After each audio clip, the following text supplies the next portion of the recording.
السلام علیکم ورحمۃ اللہ وبرکاتہ۔ آپ نے ایک محاورہ سنا ہوگا کہ حب علی نہیں بغض معاویہ ہے۔ اس کا مطلب یہ ہوتا ہے، یا یہ محاورہ اس وقت بولا جاتا ہے جب دو انسانوں کے درمیان کوئی مخالفت یا کوئی مقابلہ ہو، اور اس میں سے ایک شخص کی مخالفت کی جائے، اس لیے نہیں کہ دوسرے شخص سے اسے محبت ہے، بلکہ اس لیے کہ جس شخص کی مخالفت کی جا رہی ہے اس کی مخالفت مقصود ہے، وہی مطلوب ہے۔ بہنیں ہی جو ہمارے مخالفین ہیں وہ ہمارے ساتھ بھی ایسے کرتے ہیں۔ کہتے ہیں کہ پیر میر علی شاہ صاحب گولڑوی نے حضرت مسیح موعود علیہ الصلوۃ والسلام کے ساتھ کو مناظرہ کیا یا مقابلہ کیا، اور اس میں حضور کو شکست ہو گئی، اور وہ وہاں سے چلے گئے یا بھاگ گئے، یا پیر صاحب کو فتح ہو گئی۔ تو اس کا مطلب یہ ہے کہ پیر صاحب اور حضرت مسیح موعود علیہ الصلوۃ والسلام میں ایک سچا ہے ایک جھوٹا ہے۔ تو وہ کہتے ہیں کہ مرزا صاحب علیہ الصلوۃ والسلام جو ہے نعوذ باللہ وہ جھوٹے ہیں، اور پیر صاحب جو تھے وہ سچے تھے، اس لیے سچے کو فتح ہو گئی، جھوٹے کو شکست ہو گئی۔ تو اگر پیر صاحب سچے ہیں تو پھر تمام بریلوی فرقے کے لوگ ان کی بیعت کیوں نہیں کرتے؟ اس لیے کہ ہر بریلوی تو ان کا معتقد نہیں ہے، ان سے بیعت نہیں کی۔ پھر تمام دیوبندی ان کی بیعت کیوں نہیں کرتے، بریلوی کیوں نہیں بن جاتے؟ تمام اہل حدیث پیر صاحب کی بیعت کیوں نہیں کر لیتے؟ سچے ہیں نا۔ تو دو بندوں میں ایک سچا ایک جھوٹا ہے، تو جو سچا اس کو مانے، پھر اس کی بات مانے۔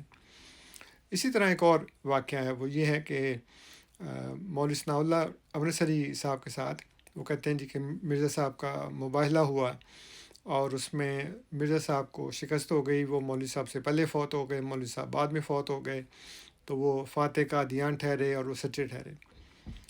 اب اسی طرح اگر مولوی ثناء اللہ امرتسری صاحب جو ہیں وہ سچے تھے ان کے نزدیک، تو پھر سارے کے سارے جو سنی مسلمان ہیں، کم از کم شیعہ نہ بھی ہوں تو سنی مسلمان جو ہیں وہ سارے کے سارے اہل حدیث ہو جائیں، مولوی ثناء اللہ صاحب کو وہ مان لیں اور ان کو کہیں کہ وہ سچے تھے۔ لیکن یہاں پہ حال یہ ہے کہ خود اہل حدیث جماعت جو ہے وہ مولوی صاحب کو اون نہیں کرتی، وہ مولوی صاحب کو حقیقی عالم نے تسلیم نہیں کرتی۔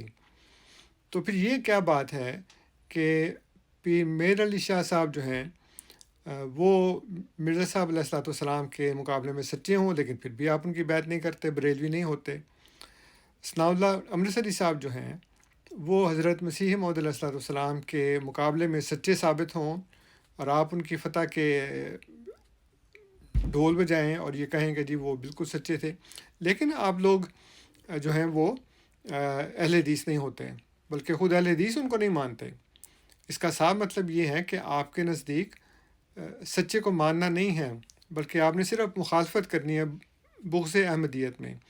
آپ نے حضرت مسیح موعود علیہ الصلوۃ والسلام کی مخالفت کرنی ہے، اور اس کے لیے کبھی آپ مولوی ثناء اللہ امرتسری صاحب کو لے آتے ہیں، کبھی پیر میر علی شاہ صاحب گولڑوی کو لے آتے ہیں، کبھی کسی کو کبھی کسی کو، لیکن کسی سچے کو نہیں ماننا ہے، بلکہ ایک ایسے بندے کو جو ان کے مقابلے پہ آیا اور وہ آپ کے نزدیک اس کو فتح ملی، لیکن پھر بھی آپ نے اس کو نہیں مانا۔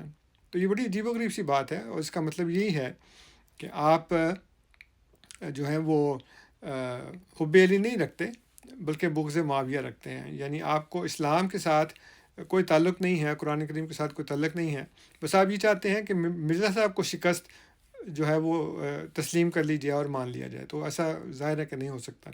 اللہ تعالیٰ ہدایت دے۔ السلام علیکم ورحمۃ اللہ وبرکاتہ۔